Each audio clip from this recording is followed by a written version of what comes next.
This game looks pretty good for being a GameCube game, and then there's just Eevee's blocky-ass model from the N64. Hello, I am Artorimus, and recently I played 2005's Pokémon XD Gale of Darkness on GameCube. Given the nature of the game's design, offering a narrow selection of Pokémon to choose from, it had me wondering, could you beat this game without snagging a single Pokémon? Well, I would, but Professor Crane refuses to allow me to KO this Shadow Teddiursa because this game is wholly focused around doubles, and in order to play properly, you need at least 2 Pokemon. So I'm pivoting the question. Could you beat this game without snagging more than 1 Pokemon? To answer the question, I began streaming my playthrough at my Twitch channel, link in the description below, by the way. Let's first go over the team options that we do have. From Cerebi, we can see that through this game's Pokespot mechanic, I have access to Sandshrew, Gligar, Trapinch, Hoppip, Phanpy, Surskit, Zubat, Aaron, and Wooper. By trading with Duking, he's an NPC, I can also get access to Metatite, Shuckle, and Larvitar, which would be totally sick. If the game didn't end at exactly the level that Pupitar evolves into Tyranitar, I would totally use it. I can also get a Shadow Togepi, which is legal based on this rule set because I didn't snag it, and then I can trade that once it's purified for an Elekid. For plot reasons, I have to go over to the next town and pick up a machine part. At this point, I get to decide which evolution I want to turn Eevee into. I rule out Espeon, Jolteon, and Vaporeon because I've used them recently and I want to try something new, which leaves Flareon and Umbreon. While Umbreon would bring some great bulk to the team, its move pool can leave something to be desired, so I decided to go with Flareon. It's pretty slow, and it also has a move pool with the depth of a puddle, so it's pretty objectively the worst choice, but I think it'll make this playthrough extra fun. Not to mention, it's the only fire type we'll be able to get, and it's pretty cute to boot. After I push the plot forward a bit by returning the machine part to the lab, I'm told to go to Agate Village to purify Teddiursa. There are a few battles along the way to help the speed of purification, nothing crazy difficult though. When the heart gauge reaches 0, I'm rewarded with a few levels, a great move in return, and an even greater opportunity to nickname him Addyrust. It's an anagram for Teddiursa. Shouts to Pokemon challenges. Love that dude. It's at this point in the game that I'm given access to Mount Battle, similar to the Battle Tower in previous games in the series, but you're awarded the experience you earn, so it's a great grinding spot. Here, I can access the Move Relearner, who will surely come in handy later. I'm made aware that there is an abandoned Shadow Pokemon research lab that's seen some activity lately, and that's where I can go to rescue the kidnapped professor. I take care of this group of 6 idiots and make my way inside the first dungeon of the game. There's not much to really talk about throughout this dungeon. It's just making your way through some pathways with random peons jumping down from the ceiling to startle you into a battle. Since we're so early on into the game, the only real danger here is that the protagonist suffers a heart attack. The Ore region is based off of the southwestern United States, so given the average American diet, that would be a genuine fear if the protagonist was a middle-aged heavyset man. Since the story is made for tiny little babies because it's Pokemon, the main focus here is, of course, the battling. Pokemon games are all about one-on-one combat, so in the main series of games, it's really easy to pivot your team around in order to secure better matchups for the party. With double battles, though, there's a bit more strategy to it since you have to prepare best for whatever 2 enemies will throw at you, not just 1. This means that team building is tested a bit more in XD than in the mainline series. Flareon, Addyrust, and I wrap up a few battles, collecting items as we go, until we eventually come upon the Professor and Cypher peon Naps. At this point, he's somewhat of a recurring villain since we took his teddy bear. He's upset and he wants his revenge. Here we see the first example of the creativity in terms of team-building synergy that you can get into with double battles. His lead is a Murkrow and a Rhyhorn. Really quick, just want to point out the effort put into the battle animations, like look at the Rhyhorn swiping back with its foreleg as if it's getting ready to charge. In the modern Pokemon games, I am pretty sure that Rhyhorn just stands there when it's sent out in a battle, just kind of looking around. With no personality. So I'm not trying to turn this into a Game Freak is lazy and bad rant, just wanted to point it out. Now, in my last playthrough, I selected the Thunderstone from the NPC in Gateon Port to evolve my Jolteon. Naturally, I wanted to one-hit KO the Murkrow with Thundershock, however, Rhyhorn has the Lightning Rod ability, which draws in all electric-type attacks, which saves its partner from catastrophic damage. So we take his leads down in a few hits, and Naps finishes with a Slackoth and a Beldum. Easy pickings for my 2 badasses. We're about to make our grand escape when we are ambushed violently by Lovrina, one of the villain organization's admins. Her team consists of Beautifly, Love Disc, Rosalia, and a Shadow Delcatty. I was slightly worried about this battle since it's the first boss of the game and we've only got 2 Pokemon, but I'm not quite sure what I was worried about because they've really been soaking up EXP and hitting the gym. They're pretty over-leveled. Lavrina leads a Love Disc and Beautifly, and the Love Disc shoots a water gun at Teddiursa, which kind of leads me into my next tangent. The AI in XD is really hard to predict, and I've even heard that it's random. I'm not sure how true that is, but it certainly feels like it is, because in any other Pokemon game, that water gun would have been targeted into Flareon since it does more damage. Beautifly goes down in one hit, and she replaces it with Rosalia, while Love Disc takes massive damage from a return. In the next turn, I double target the Rosalia with Ember in return in order to ensure that when Delcatty comes out, it has an incompetent partner by its side. My only worry with Delcatty is that it outspeeds both of my Mons, but ultimately this didn't end up being an issue. Teddiursa is 2-shot by its super effective Shadow Rush, but we're not in any danger since this is not a Nuzlocke. The only thing we lose is a few points of damage on return since Teddiursa does not like us as much.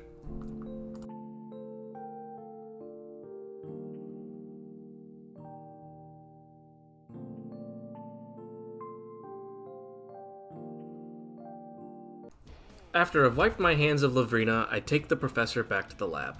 Once there, the staff show me that they've got the purification chamber up and running. Thank you very much, but I will not be needing it in this run. I track down the head data scientist and hand him the data ROM that I picked up from the Shadow Pokemon lab I was just in. Given that he's incompetent though, I am told to head to Pyrite Town and hand it to a hacker there to try to learn what's on it. While I'm there, I take on a few random NPCs for some experience before making my way to the ONBS news station. I trade the data ROM for the ability to go meet Duking at the Rock Pokespot, a new area in Ore where it's said that wild Pokemon will appear. After a short tutorial, I make my way to the other Pokespots, the Oasis and the Cave. In the latter, I come upon 2 Chuds and their leader, Myra B. Due to the fact that I've only been raising 2 Pokemon up to this point, their levels are really high, so it's not a big deal to wipe out his 3 Lombre and Shadow Voltorb. It's at this stage that I learn of Team Cypher's takeover of the ONBS station, but before taking them on, it's time to catch our new team members. From the Rock Pokespot, I nab a Sandshrew, one of my favorites from the first generation. I would love the opportunity to make use of it, however, it doesn't learn any ground-type moves until I find the Earthquake TM much later on in the game, so after I use it for a spell, I ultimately make the decision to not keep it on the team permanently. Our next teammate is a Hoppip from the Oasis spot. Incredibly useless until it evolves, Hoppip's only grass-type move it learns naturally is Mega Drain at a stupidly high level. Its main use is for its typing of grass and flying, which will complement the rest of the team very well. It learns a lot of supportive moves like Sleep Powder and Stun Spore though, so it will occupy a slot on the team for the time being. Next up is Erin, definitely a fan favorite from Generation 3. Its Rock Steel typing does leave a lot to be desired, however, given my very limited options, I'm keeping her. This Erin has the more useful of its 2 abilities, Rockhead, which means she can use recoil moves with no drawback. It'll be a long while before she reaches her full potential as Aggron though, so her usage will be a bit muted until level 42 when she evolves from Lairon to Aggron. Eventually, a fan piece shows its face at the Oasis spot. Everyone loves Donphan, however its move pool is also lackluster, only knowing Tackle, Flail, and some other useless moves until level 49 where it will learn Earthquake. Given its stats are indeed better than Sandslash's, I initially box Ann on PhD until a bit later on in the run, where I decide to swap them out. After a bit of grinding, Kiplooms evolves into his next form of Skiploom. At this point, I'll talk a little bit about how the Pokespots work. Essentially, you place some food down to attract Pokemon to show up, and then you just have to walk around until the spot monitor notifies you that a Pokemon has appeared, so it's pretty annoying to just have to wait. This made for a very poor stream. Unfortunately, repeat wild Pokemon can appear, which means there's not a very good chance of something showing up.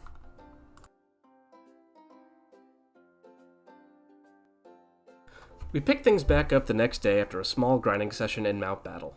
For whatever reason, I lost the recording of catching Agblot the Zubat. She evolved at level 22 into a Golbat and has the moves Bite, Leech Life, Astonish, and Supersonic. When she fully evolves into Crobat, when she decides that she loves me enough, we'll have a massively speedy, decently hard-hitting, and surprisingly bulky bat on our team.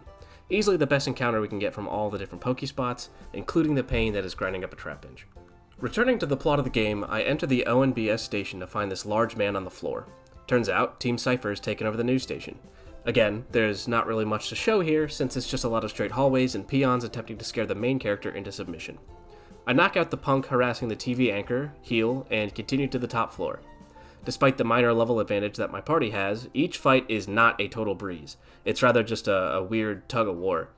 My Pokemon, with the exception of Teddiursa, all lack strong stab moves.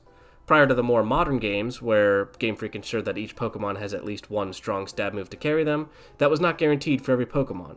So I'm working with garbage like Bullet Seed Skiploom, which hits for an average of like 20 or 30 base power, without the healing ability of a combo move like Absorb. So no, my Pokemon are not in much danger, but to be frank, neither really are my opponents. Right before the main boss battle here with Cypher Commander Exal to rescue the rest of the station, we get another final evolution. Kiplooms makes his last evolution into Jumpluff. I'm still not entirely sure if Jumpluff will make the cut onto the final team, but for the time being, it's really fast and can shut down a lot of the Pokemon if we're able to hit Sleep Powder. Exal leads with a Loudred and a Girafarig, while I send out Agblot and Hand Slash. I've got super effective damage on the Girafarig in the form of Bite, which is enough for a 2-shot, while it hits Hand Slash with a Confusion. Hand Slash nails Loudred with a Limp Slash, and Agblot takes a Seismic Toss in return. Agblot finishes off the Girafarig, gaining its partner a level, while Shadow Mawile gets sent out.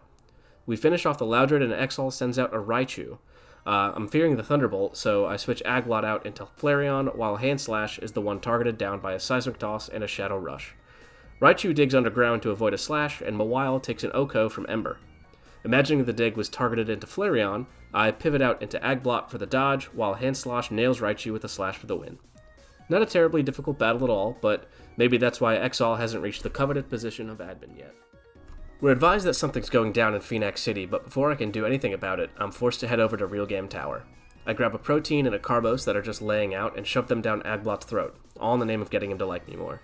There's a TM shop here with some interesting goodies like Fire Blast, Thunder, and Blizzard, and some more niche things like Light Screen, Reflect, and Hidden Power.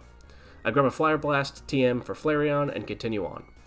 In Real Game Tower, you can take part in mock battle scenarios using the battle CDs. They're interesting little puzzles that reward you with useful TMs, so maybe somewhere down the line I'll hit them up for some prizes, but for right now, our time in Real Game is up. We've got something more pressing going down in Phoenix. Everyone in the town is acting strangely, I guess? From my last playthrough, I know that I have to pick up a pop music CD that's specifically explained to make women love it, which is just really weird. It appears the mayor is missing, and no one knows where he went, so I took a stroll into his house. The person house-sitting lets me know that he's gone, but that house-sitting for him is so boring. She notices the CD in my pocket somehow and distracts herself by popping it in. Gotta love early 2000s RPG story progression devices. I run up the stairs to find a note from the mayor warning the leader of the city's gym that something bad is about to happen. The house-sitter notices me snooping and reveals herself to be none other than Team Cypher and challenges me to a fight. Upon exiting the house, I witness an incredible scene. 6 Justies popping out of the gym at the same time. The little boy being shocked at the sight is a nice little detail.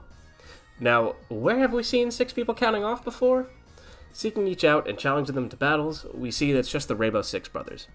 After taking a few of them out, I realize that I do in fact want to use Donphan for this playthrough, so I swap out Hand Slash for Anon PhD and get to the grind.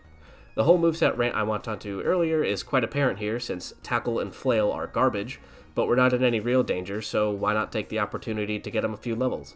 We're a long way from level 25 when Anon PhD evolves. After taking out literally the entire city, I walk up the steps and save for the upcoming boss battle. I come upon 2 Cypher folks harassing 2 ONBS reporters. When I'm noticed, the weird-looking dude sends his goon after me. I have a hell of a time taking him down since I led with Anon PhD and our newly nicknamed Luffma PJ, the Jumpluff. Bullet Seed handles the Graveler, but look how much damage that Tackle does into that Gulpin after we put it to sleep. I won't bore you with the rest of the battle, but just look at what I'm working with here. Time for the next boss battle. Looking at his team, Snaddle is rocking a Lantern and Quagsire lead, backed up by a Castform, Metang, and a Shadow Lunatone. Almost perfect for our lead of Anon PhD and Luffma PJ. I pivot Anon PhD out for Agblot and target a 4x super effective Bullet Seed into Quagsire. I got lucky with a 3-hit and take it out, and Snaddle sends out the Lunatone in Quagsire's place. Lantern shoots a limp water gun into Agblot, which is about the only move choice that's made any sense from the enemy AI, since Anon PhD was in that slot earlier. I target the Lunatone with a Bite and a Bullet Seed, taking it to around 30% HP. Lunatone sets up a Shadow Sky, a new weather effect exclusive to XD that deals a % amount of HP damage to any non-Shadow Pokemon. I replaced Agblot, RIP Crobat evolution, with Arlenfo, hoping to get a bite off into the Lunatone, but here we see one of her many weaknesses, her speed stat. I take a super effective Shadow Wave for our efforts, as well as a Shock Wave into Luffmoo PJ. Castform takes the field while Luffmoo PJ tries his best to KO Lantern with Bullet Seed, so a Fire Blast from Arlenfo finishes the job. Castform nails a nasty Icy Wind to lower our speed and KO Luffmoo PJ with the help from a Shadow Sky.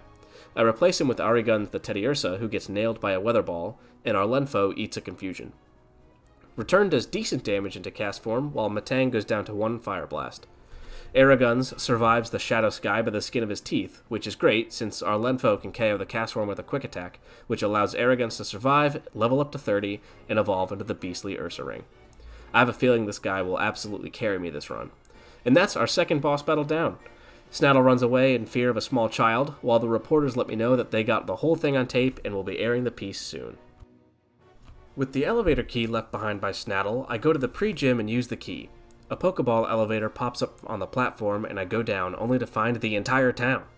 Justy and the mayor thank me and let me know that there's something going down in the desert near the town. I can't get there on my current scooter, so I decide to head toward Pyrite Town for a bit of grinding.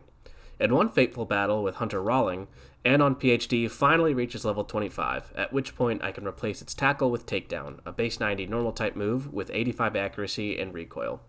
Not an amazing move, but it's got nearly triple the power of Tackle, so hey, I'll take it. Also at level 25, Anon PhD achieves his final form of Donphan, attempting to learn the useless Fury attack. If this were a game designed any later than 2010, however, it would probably be a better move that Donphan tries to learn.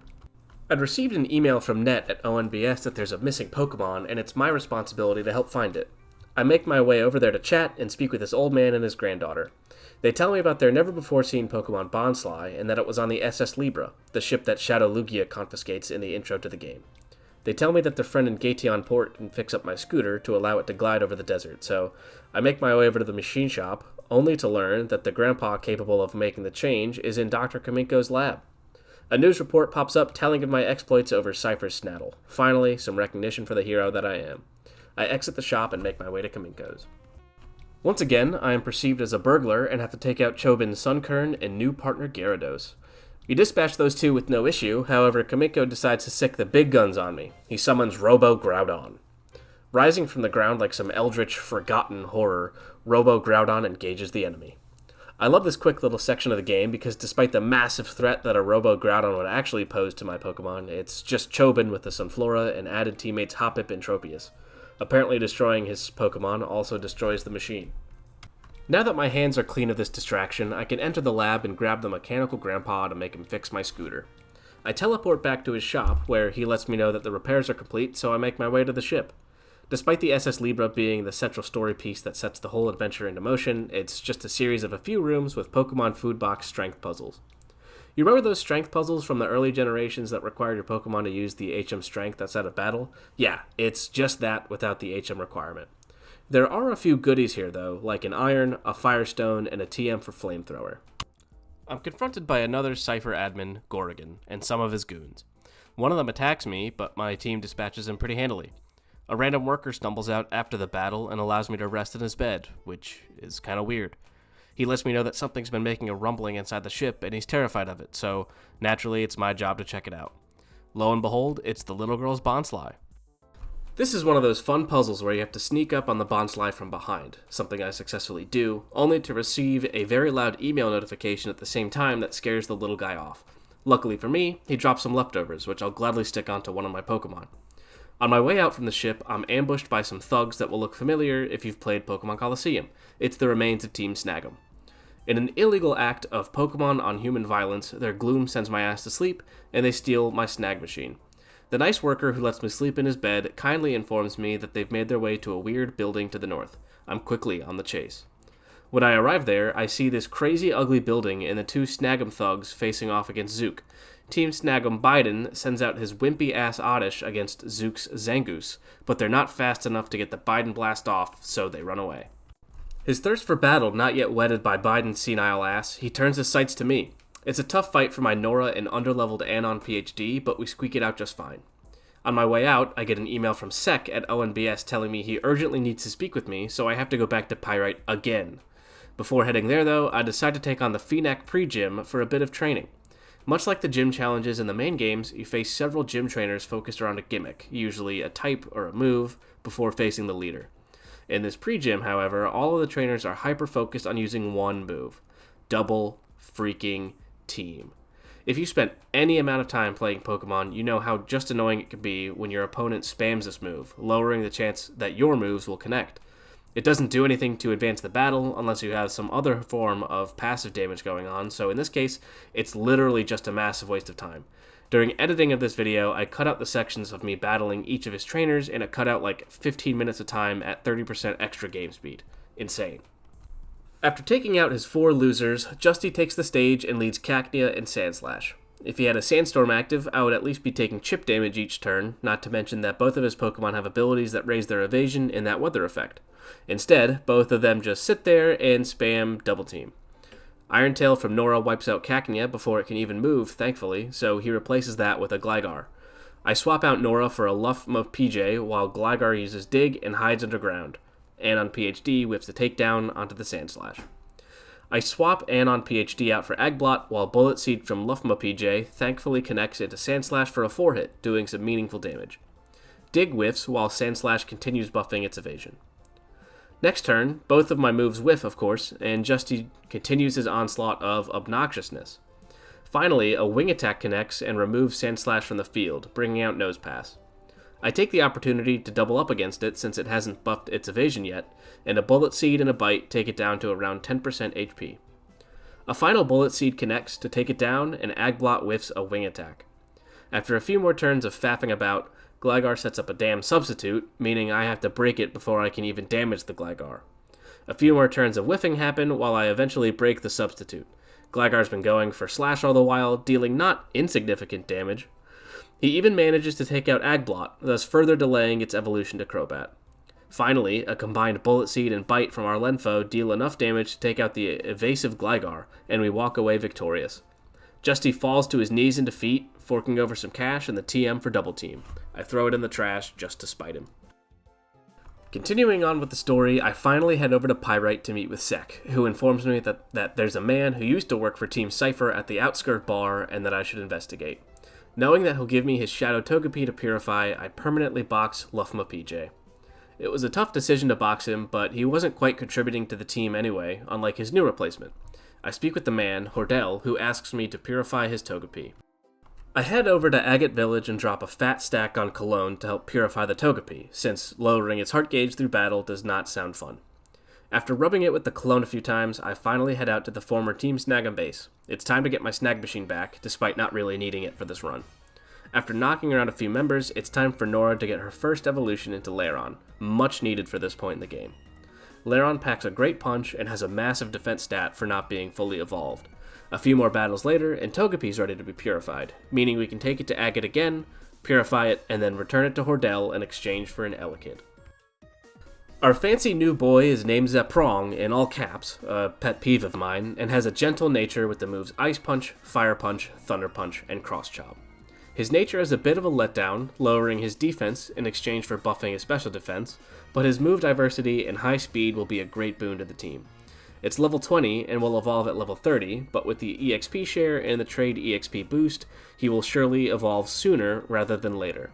I did try to go back to Agate Village and take Zeprong to the Name Raider, but since he's traded, the Name Raider won't let me change it. With the team complete, I make my way back to the Snaggem hideout. In his first battle against Team Snaggem Fudlow, quick note, the names in this game are fantastic, we can see that Zeprong has his work cut out for him. One of his Ice Punches only does about 60% to Fudlow's Graveler, a Pokemon that's not renowned for its special defense. Currently, his only saving grace is his quick speed. Nearing the end of the hideout, I come upon my new rival, Team Snaggem Biden. As expected though, his Oddish and Crobat are no match for a young and lively Arlenfo and Anon PhD. I walk up the steps and am confronted by Walken and Gonzab, the leader of what's left of Team Snaggem. I didn't realize these battles were back-to-back with no opportunities to heal in between, so it may get a little hairy here. Walken's double Gloom lead is no problem for Arlenfo, who can take one of them out with a flamethrower. However, Anon PhD fails to KO his target with Flail, so it puts Arlenfo to sleep. Mantine gets a supersonic off into the sleeping Arlenfo, while a second flail knocks out the second Gloom, sending out Fortress. If only Arlenfo wasn't taking a fat nap right now. Anon PhD goes down to a crit Bubble Beam, and I send out Zeprong to replace him. He eats a Body Slam from Fortress because of how Gen 3's double battle mechanics work. Luckily, he hangs on and gets a Paralysis off onto the Fortress with Static. Zeprong hits a hard Thunder Punch into the Mantine as Arlenfo wakes up but hits itself in confusion as Mantine takes out Zeprong in return. Agblot is sent out to replace him, and Fortress takes the opportunity to set up spikes. A Wing Attack knocks out the Mantine, who is replaced by Grumpig, as Arlenfo yet again hits herself in confusion. A Body Slam paralyzes Agblot. Great. Grumpig hits Arlenfo with a Taunt, who luckily breaks through the confusion to finish off the annoying Metal Ball. Bite deals a glancing blow to Glumpig, who is later taken out in a turn, meaning that we finished off Walkin'. With his right-hand man taken down, Gonzap fails to convince me to join his side, and challenges the tattered remains of my team to a battle. He leads off with a Nuzleaf and an Electrode, backed up by a Skarmory, Whiscash, and a Vileplume. Arlenfo and Nora are first up. Arlenfo gets double targeted by a Fake Out and Spark, so Nora nails Electrode with a takedown for a little over half. Electrode targets Nora this time with a Spark, while Arlenfo takes out Nuzleaf with a Flamethrower, sending out Vileplume to replace it. Nora finishes off Electrode with another takedown, sending out Whiscash. Fearing a Water Pulse, I replace Nora with Aeroguns as Arlenfo whiffs a Fire Blast into the bulky plant. Aeroguns receives a Water Pulse and a Sleep Powder for his troubles. I shoot another Fire Blast at the Vileplume, which thankfully connects, leading to Skarmory as Aeroguns takes his first turn of sleep, eating a Hyper Beam quite nicely. Flamethrower melts the Steel Bird as Whiscash thinks about what it's done. A combined Flamethrower and Return deal decent damage into Whiscash, who just hits Aeroguns with a nonchalant Rock Tomb. Arlenfo's Quick Attack finishes off the poor Catfish, and with that, we've taken down Gonzap as well. That fight could have gone poorly if Walkin had managed to do more damage with his Pokemon, so I'm glad I didn't have to take a reset here. Gonzap gives me back the Snag Machine and a key to an item box containing the TM for a Shadow Ball, which will help bolster Arlenfo's moveset quite nicely. Newly returned Snag Machine in hand, I head back to the Cypher Lair to give old Zook another what for. I would give another play-by-play of this battle since I get hacks to high heaven with Dodua's Tri-Attack freezing and burning all of my Pokemon, but hey, this video is going to be long enough. Two beefy dudes try to stop me from getting in, but luckily I've got the power of Gloom Sleep Powder on my side. I'm rewarded with yet another fun set of hallways filled with goons dropping down to fight me. Yay.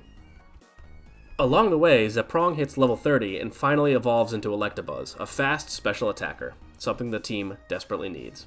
I love this guy. Like literally 45 minutes later, yes, that's how long this section of the game took at 130% speed, I'm on top of the building. I find the TM for Earthquake, a much needed addition to Anon PhD's moveset. I take the time to make some moveset refinements. I replace Flail with Earthquake a whole 14 levels before Anon PhD would learn it naturally. I replace Bite with Shadow Ball on Arlenfo to make use of its high physical attack stat because that's how ghost moves work, and I teach Zeprong Psychic over Fire Punch since we've already got a dedicated Fire-type Mon in the party. I take care of the nerd blocking whatever machine this is and send it into overdrive to destroy the whole facility, somehow. I save in front of the door that leads to an obvious boss fight because I've had that habit drilled into me from childhood. I approach the strange-looking man behind the desk, and it's none other than Gorrigan, the guy from the big ship earlier on. He leaps over his desk and challenges me to a fight. His team showcases another strategy that's viable in doubles, Earthquake and Protect. All of his non-Shadow Pokemon have Earthquake to deal damage to everything on the field, but if he uses Protect with his other Pokemon, they're immune to the damage. So, in this battle, I will have to predict properly in order to guess which slot will do what. Nah, I'm just kidding. I lead Anon PhD and Agblot so I can use Earthquake with Anon, while Agblot can do whatever. A combined Wing Attack and Earthquake take care of his lead Flareon and Celio, so he replaces them with Slowking and Ursaring. Neither are weak to Earthquake, but it's still my strongest move, so I go for it. Ursaring nails Agblot with a hard slash, but she's alright, while Slowking finishes from the bite. Both opponents go down easily next turn, so Gorrigan finishes with his Shadow Primeape and Shadow Hypno. Primeape goes down to a lucky crit Wing Attack, and Hypno goes for Shadow Down to reduce both of my Pokemon's defenses. Unluckily for Gorrigan, Hypno also goes down on the same turn to a crit Earthquake, winning me the match.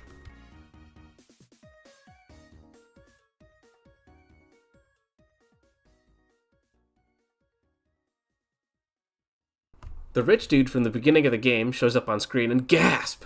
Turns out he was evil all along. He's really got Jeff Bezos' energy though, so no one was really surprised by that twist. In preparation for the final stretch of the game, I head back to Agate Village one last time to visit the move tutor. This addition is a really nice touch, adding all of the moves only accessible by move tutor in the GBA games into XD. I teach Nora Double Edge over the inaccurate and weaker takedown, since her Rockhead ability means she won't take any recoil damage. I get rid of Anon PhD's takedown for Body Slam, giving it a perfectly accurate normal move with a 30% chance to paralyze. Lastly, I get rid of Air Cutter on Agblot for Substitute, which is perfect in tandem with flinch chances from Bite and confusion from Confuse Ray. I hop into the Robo Kyogre and make my way to the final area of the game, Citydark Isle. A natural fortress nested in a volcano, surrounded by rough seas, and full of weak-ass peons for my Pokemon to level up on. I'm confronted by a sailor, but take him out easily enough and enter the volcano. There are a few easy peons on this floor, but the main attraction besides a random NPC named Fergie is my rematch with Lavrina, the first boss fight of the game. This time, Lavrina's rocking a Gardevoir and Gorobus lead, backed up by a Roselia, a Shadow Altaria, and a Shadow Farfetch'd. My Agblot and Anon PhD lead are not ideal, but it's no biggie. Agblot sets up a substitute that gets immediately knocked out by a Psychic from Gardevoir. Anon PhD gets off a strong Earthquake onto both enemies, but is taken out by an Ice Beam.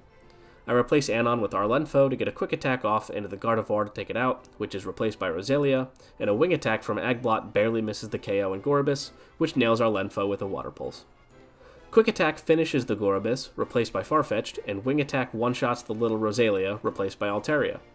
I set up a Confuse Ray onto the Altaria that pays off right away as it hits itself for a wee smidge of damage. Farfetch'd goes for a new move, Shadow Panic, that confuses Arlenfo. She hits herself in confusion for decent damage. Next turn, Wing Attack does decent damage into Altaria, and Farfetch'd hits Agblot with a Shadow Panic for the confusion. Arlenfo knocks herself out, and so I send out Zaprong. Not wanting to deal with a confused Agblot, I switch her out for Nora as an Ice Punch from Zaprong clearly knocks out the Altaria. Farfetch'd goes for yet another Shadow Panic that hits both targets. I just say screw it and send a Thunderbolt into the duck for the Oko. Lavrina 2 is down and out for the rest of the game. I make my way a level down into this cool looking room with a whirlpool in the middle of it, but beyond that, nothing to talk about, so let's move on to the next area. I clear out a few more grunts and go up this time into a cool looking volcano room. Egan from Agate Village pulls a boomer moment and sends a blank email, followed by another email that's cut off, so it's just nonsense. This room is just a quote-unquote puzzle where you just push metal blocks into lava to stop its flow. Nothing to talk about. The next room has a PC box in it and an elevator to use to go up, so up we go. I get yet another email from Egan. This time it's a haiku. Thanks, Holmes. I really appreciate it. Clearing out some of the peons in this other lava room, and we've hit yet another milestone. Nora is evolving into her final form, that of the formidable Aggron. She now has an incredible base 180 defense, tied for the 4th highest out of every existing Pokemon in Generation 3, and a strong base 110 attack. Moving up to the next room, it's a fun run onto the platform and wait for it to move section. There are a few peons here to destroy, but there's also a PP max, so Arlenfo's Fire Blast now has 8 uses instead of 5. Let me just fast forward through this for y'all so we can get onto the next fun part. Hook and crane puzzles. Grab a hook, it moves you. Yay.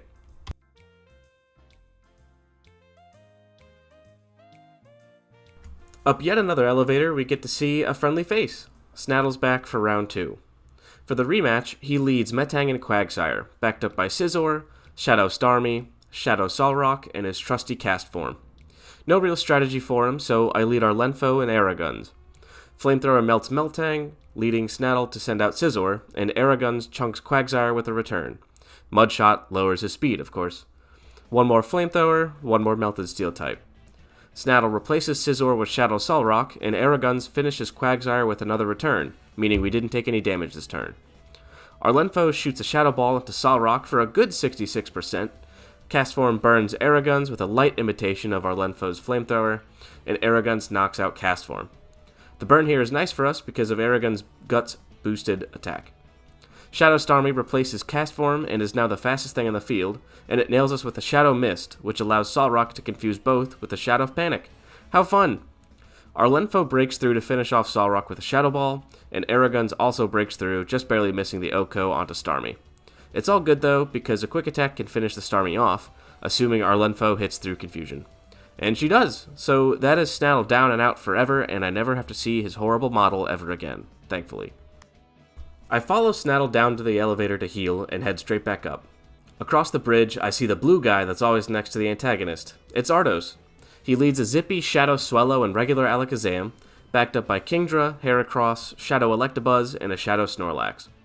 Swellow wastes its turn by setting up Shadow Sky, succumbing to a Thunderbolt from Zaprong afterwards. Alakazam nails Arlenfo with a Psychic, who responds in turn with a hard Shadow Ball for the Oko.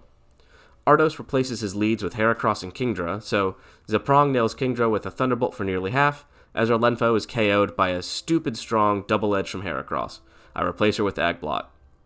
Kingdra targets a critical Double Edge into that slot, and Agblot eats it like a beast.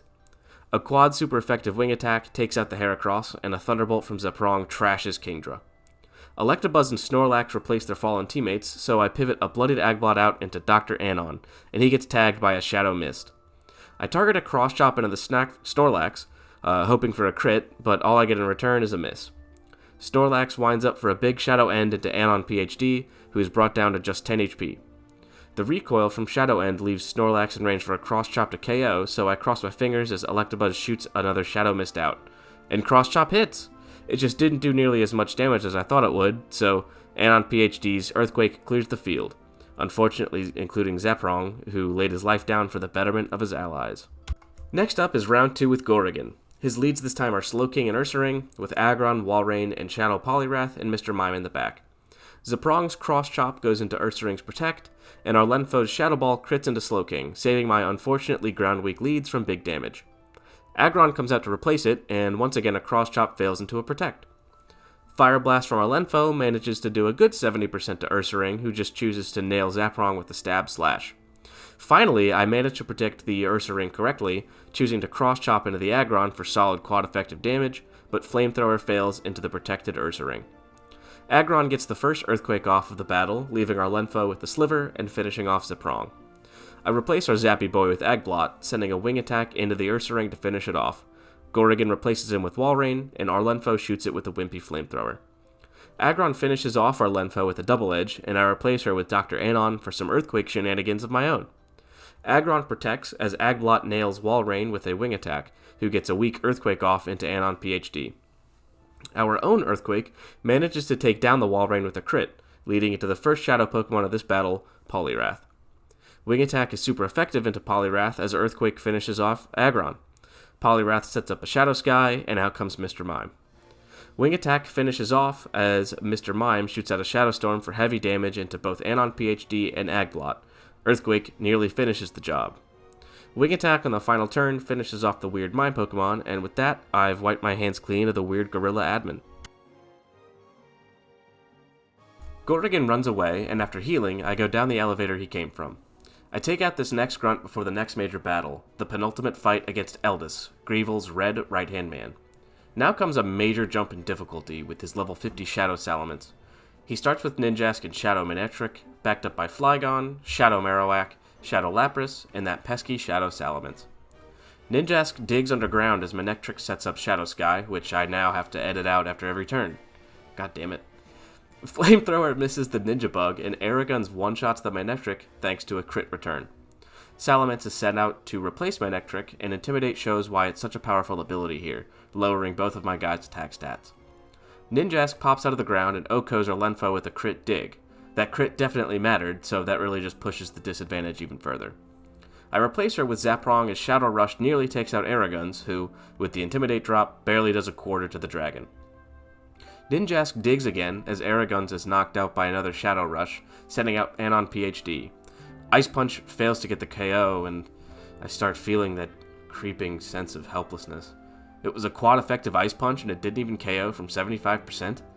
I think at this point I know what needed to be done. Zaprong's taken out by a combined Dig and Shadow Rush before he can even move. Anon PhD does get a KO into the Ninjask with the rollout, but does it even matter?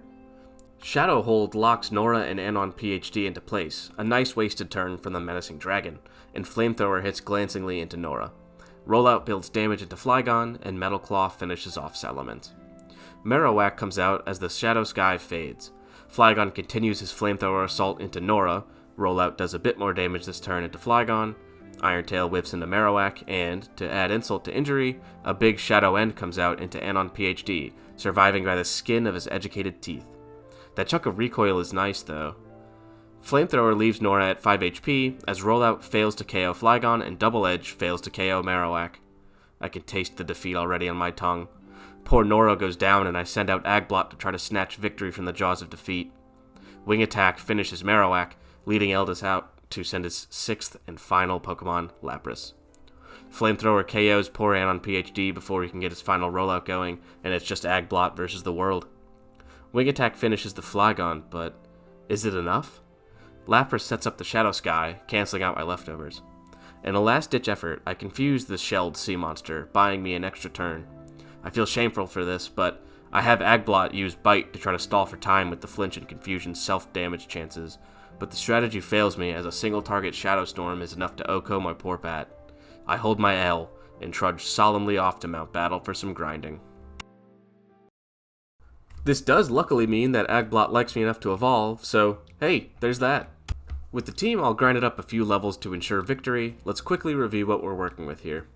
Agblot is level 51, holding leftovers with the moves Wing Attack, Confuse Ray, Bite, and Substitute. Our Lenfo is also level 51 with the moves Quick Attack, Fire Blast, Shadow Ball, and Flamethrower. Our girl Nora is level 52, holding the Quick Claw item with the moves Rock Tomb, Protect, Iron Tail, and Double Edge. Araguns, my always loyal teddy bear, is level 52, rocking Return, Bulk Up, Lick, and Metal Claw. Zaprong, the newest team member, is level 52 as well, with the moves Ice Punch, Psychic, Thunderbolt, and Cross Chop. Rounding out the team is our jolly Dr. Anon, level 52 with Rollout, Defense Curl, Earthquake, and Body Slam. I square up to Eldest, ready for this next challenge. Ninjask hides his weeb ass underground. Psychic deals slightly less than half to Manectric. Manectric targets a powerful Shadow End into our Lenfo, who, again, eats a crit and goes down in one hit, though the recoil is just a nice silver lining. I replace her with Agblot.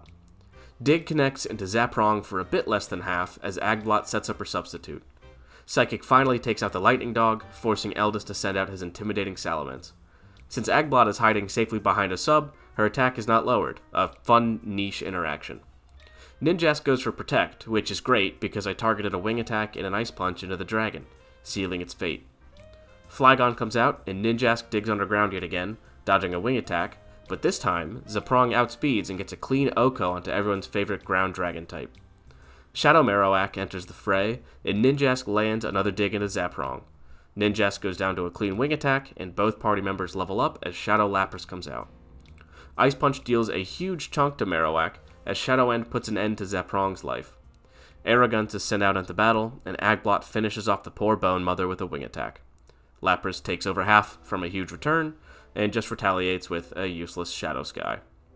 A combined Wing Attack and return finish off old Nessie, and with that, we've overcome our biggest hurdle yet. I heal up the party and save in front of the elevator that takes us to the end of the game. First up is a 6v1 battle, our heroes versus Shadow Lugia. Zaprong and Nora seem like decent leads into the Blackened Beast. Thunderbolts are opening salvo into it, dealing a solid chunk, as Lugia retaliates with a weak Shadow Storm. Rock Tomb misses, of course, because, God forbid, we have a 100% accurate Rock-type move. Another Thunderbolt takes Lugia deep into the red, this time shooting a Shadow Blast into Zaprong for the KO. I replace him with our Lenfo, but it doesn't quite matter, as Nora finally hits a Rock Tomb, finishing off the massive XD001. Now it's time for the real fight. Greevil has a team of 6 Shadow Pokemon, 3 of them legendary birds. He leads Rhydon and Moltres, with Exeggutor, Tauros, Articuno, and Zapdos in the back. The team doesn't get healed between battles, so I'm down Zaprong. Moltres starts us off with a powerful Shadow Fire into our Lenfo, who misses Rhydon. It's cool though, because Rock Tomb cleanly one-shots the Moltres. Exeggutor replaces it, as Rhydon goes for a powerful Shadow End, knocking out our poor, sweet starter. Her demise lets me get an Agblot though, one of my best teammates. Agblot sets up a sub, and Nora finishes Rhydon with an Iron Tail, so Greevil sends out Tauros. Intimidate is annoying for Nora, but once again is blocked by Agblot's sub. Shadow Hold from Exeggutor means we can't switch her out.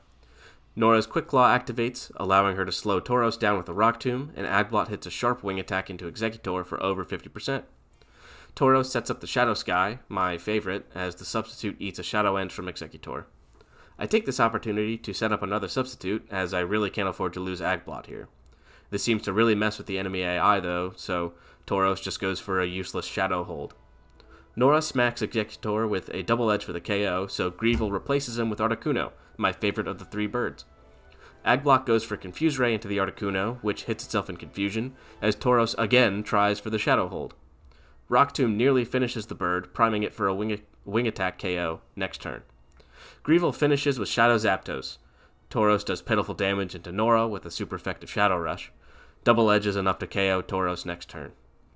Agblot hits Zapdos with Confuse Ray as an insurance policy, but it's able to break through and finish off Nora, our sweet giant. I replace her with Aeroguns as Tauros just goes for another Shadow Hold. Alright, I'm not going to complain about that. The Shadow Sky finally ends. Agblot goes for a wing attack into the Tauros, nearly missing the KO, so Zapdos sets up another Shadow Sky. I can't help but feel this is a total throw, as it could do massive damage with Shadow Bolt into Aeroguns. Also, Tauros tries to set it up, so his turn is wasted as well. Return deals massive normal type damage into Zapdos. Wing Attack finally takes out the Tauros, Zapdos hits itself in confusion, and Aeroguns finishes the game with one last return. Just as I predicted in the start of the run, Aeroguns would carry us. And with that, we've reached the end of this journey. I think I ended up overdoing it a bit with the grinding, but to be honest, I really was enjoying the Mount Battle section of the game. I was facing teams that were like 15 levels plus above my own dudes, so it took a lot of strategizing to achieve. I believe I've answered the question I originally set out to answer. Can you beat Pokémon XD Gale of Darkness without the game's central snagging mechanic? Well, no, you can't, since you need to snag Teddiursa at the start of the game. But can you beat XD Gale of Darkness without snagging more than one Pokémon? Yes. Yes, you can. In the end, I wasn't able to get all the Pokemon I would have liked to have used on the team, but hey, I found a way through to victory and had a lot of fun doing it. Please like this video if you enjoyed it, or even leave me a comment about the run. I'll take literally anything down there, assuming it falls within the rules you agreed to when you created your YouTube account. This video took a ton of effort to create, despite not seeming well edited or anything. I'm just starting out, so I'm very much learning my way around some editing software right now. Thank you so much for watching, and have a great day.